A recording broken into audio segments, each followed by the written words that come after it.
What's up, everyone? Welcome back. If you're new here, we talk about psychology, self-awareness, and understanding the hidden dynamics in your relationships. Today's video is one I wish existed years ago. We're talking about emotional manipulation, specifically the 7 signs it's happening to you right now. Not the obvious stuff. The subtle, slow, under-the-radar tactics that make you question yourself before you ever question the other person. Let's get into it. Sign number 1. They make you feel responsible for their emotions. Not occasionally, constantly. When they're upset, it's because of something you did. When they're unhappy, you should have done more. When things go wrong, the emotional weight lands on you. Every single time. This is different from normal relationship give and take.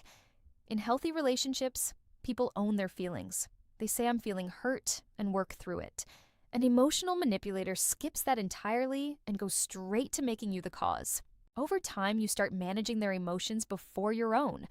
You scan the room when they walk in. You measure your words. You shrink yourself to keep the peace. And you start to believe that their emotional state is genuinely your responsibility. It isn't. And the moment you start believing it is, they have you. Sign number 2. Conversations leave you more confused than when they started. You go into a conversation with a clear concern. Maybe something they said bothered you. Maybe a pattern keeps repeating. You know what you want to say. And then somewhere in the middle of it, you lose the thread. Suddenly you're defending yourself. Suddenly the original issue is buried under 5 other things. Suddenly you're apologizing and you're not even sure what for. You walk away feeling foggy, unsettled, like you almost had something but couldn't hold on to it. That fog is not an accident. Emotional manipulators are skilled at shifting the frame of a conversation, redirecting, reframing, introducing new grievances, until you're too disoriented to stay on point. It's called DARVO: deny, attack, reverse victim, and defender. And it works because it happens fast, and it happens in the middle of an emotional moment when your defenses are already down. Sign number 3. Your good news never lands the way it should. Think about the last time something genuinely good happened in your life. A win at work, a personal achievement, something you were proud of. Now think about how this person responded. Did they celebrate with you, or did something happen? A subtle comment, a pivot to their own struggles, a way of framing your win that quietly took the air out of it.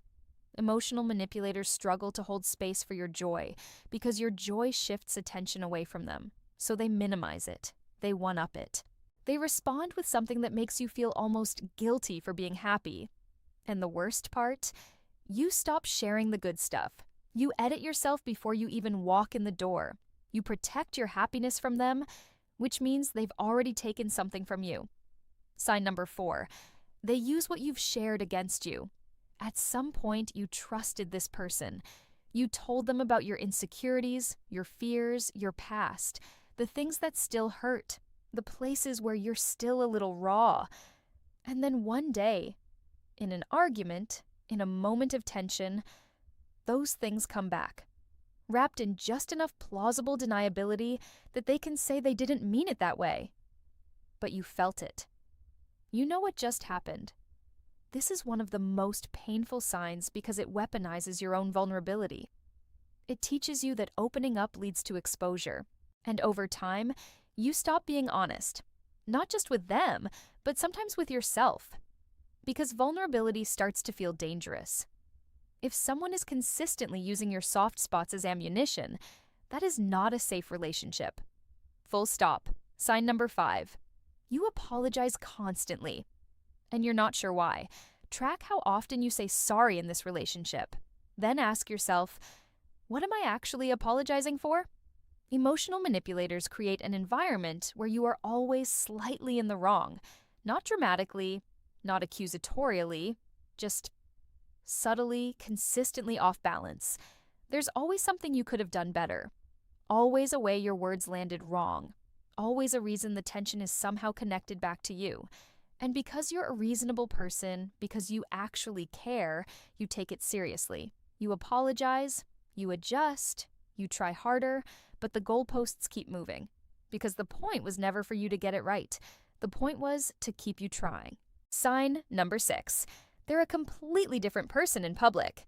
In private, withdrawn, critical, cold, unpredictable. In public, charming, warm, the life of the room. And somehow you're the only one who sees the other side. This creates a particularly isolating kind of confusion, because when you try to describe what's happening to someone outside the relationship, it doesn't land. That person, they seem so great. And now you start to wonder if you're the problem, if you're the one bringing out the worst in them, if maybe you're imagining it. You're not imagining it.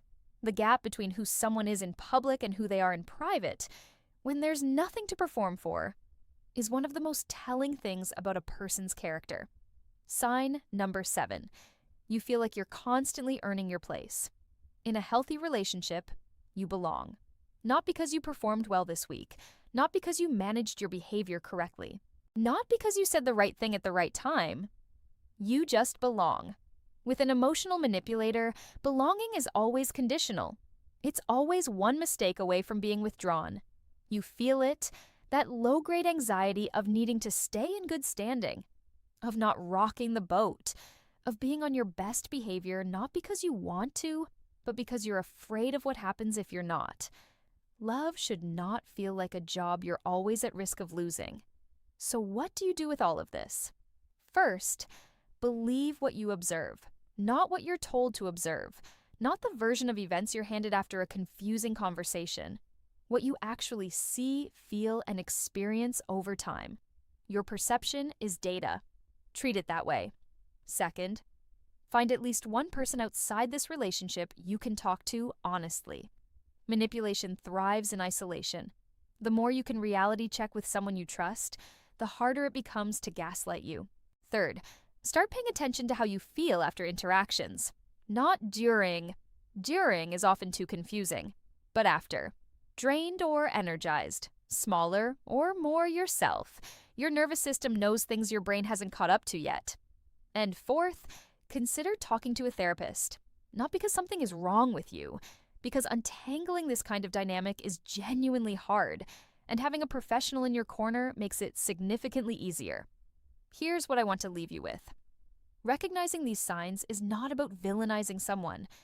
People who manipulate others are often doing it from a place of deep insecurity or wounds they've never dealt with. Understanding that can create compassion, but compassion doesn't mean staying in something that's slowly taking pieces of you.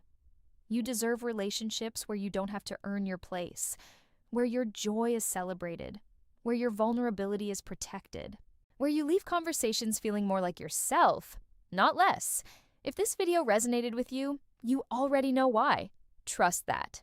Subscribe if you're new, drop a comment below, and I'll see you in the next one.